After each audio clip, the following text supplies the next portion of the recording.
Hi everyone, I'm Rahul Reddy, working as a regional manager in Telangana. I would like to introduce to what is difference between carpet area, build-up area and super build-up area. In India, various terms such as carpet area, build-up area and super build-up area are used to be defined area of apartment.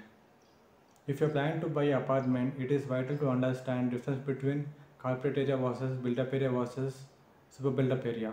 In this article, we are trying to explain what does carpet area means and the difference between these terms. What is carpet area?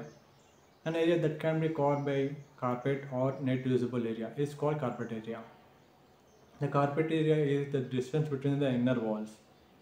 Common walls such as lift, lobby, etc. are not included in the carpet area. Carpet area means net usable floor area of an apartment, excluding the area covered by external walls, area under service shaft, exclusive balcony or veranda area, exclusive open terrace area, but includes the internal partition walls of the apartment. What is built-up area? The built-up area of a premises is measured from the external perimeter wall surface. It is the carpet area plus wall thickness along with other unusual areas within the apartment such as dry balcony, terrace, flower beds, etc. It is always more than the carpet area. Build-up area is equal to carpet area plus area of walls. What is the super build-up area? Super build-up area of a premises is a sellable area which includes area of walls, balconies, area of terrace, area occupied by walls, stairs, lift, etc.